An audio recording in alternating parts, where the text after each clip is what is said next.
Alright guys, now I'm kicking it over to a very lovely writer, and she is awesome. Make some noise, because she's coming all the way from the back of the room, for Erin. Baird.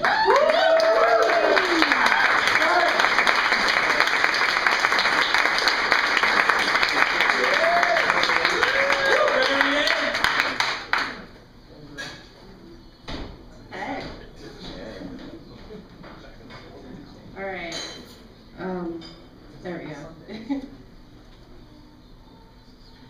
Was it the maker's mark? Was it the wine? They say you shouldn't mix, but I don't listen. I never listen. Was it the air, raw Philly air? Or the way the city lights shine on the icy pavement? Or the way my trench coat draped over my body? It certainly wasn't my fuzzy hat I drunkenly threw over my head, hiding my wild jet black hair. That would be silly. Was it the drunk flush in my cheeks? Or the way I bragged about all the books I read to an uninterested guy on the couch, the same couch I later fell into? Maybe it was when you looked straight into my dark eyes. I just don't know. I do know there was a moment when the wind blew cold and your fingers ran through my hair. Your wine-stained lips touched mine, and nothing else really mattered.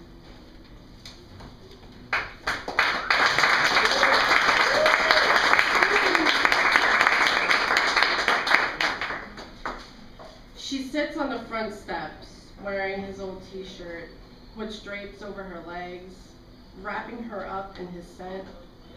She watches the rain fall, slow and steady, as the t-shirt clings to her body, like she clings to his sepia-toned memories, and his scent slowly washes away as the rain rolls down her body.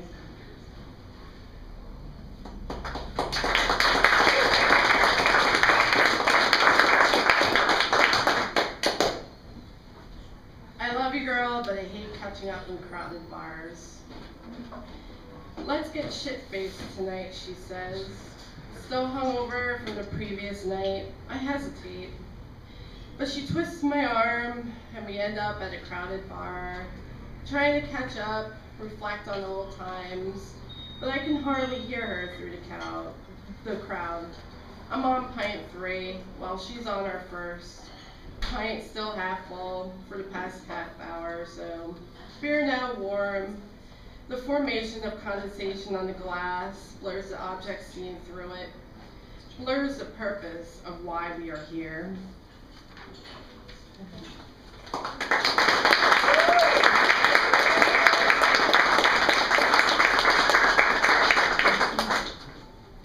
My car is coasting along these streets, going from one point in my life to another.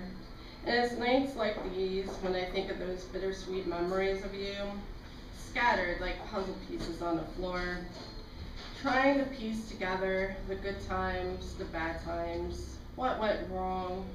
Only there's one piece missing, and well, we didn't quite fit right together. You see, you and I, we were one winding road, leading nowhere. We drove for miles trying to find some destination to call our own, only ending up at a dead end. But now I'm gliding along these roads all alone. Yeah, some have detours, but I know where I'm going. And this time, there are no dead ends.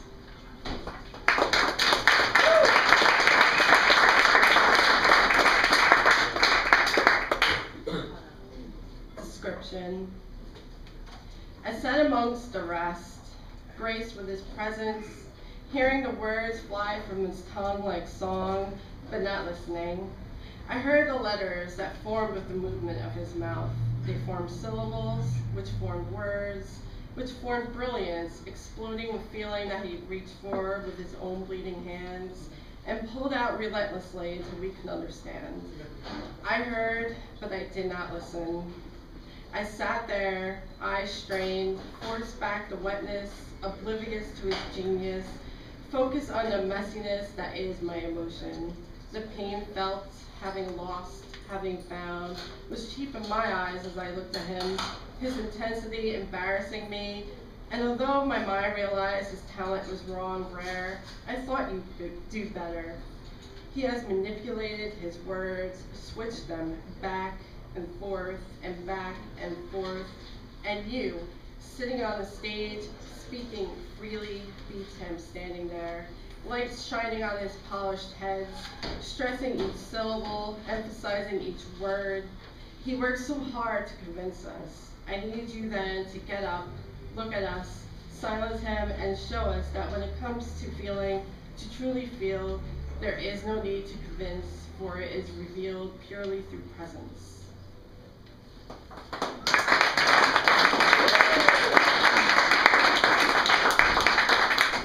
Okay, I got one more.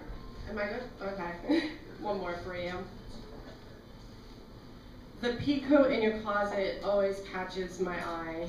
The one you always wore when I was a child, it's 50s style, the way it weighed you down because it was size too big. You wore that ugly coat without confidence or style, its musty smell combined with old cheap perfume still embedded in its fibers.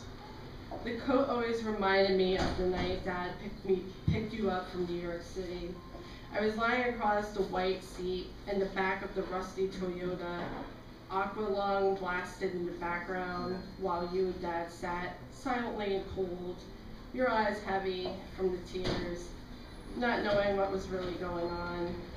The pea coat remained in your closet since that night. You bought a new coat, one with style, one that fit, one you wore with confidence, and your eyes were radiant, eyes I inherited. 22 years later, I wear musty old clothes from thrift stores, longing to be in the city.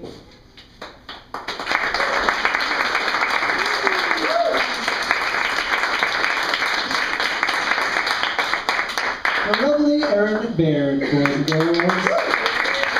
She has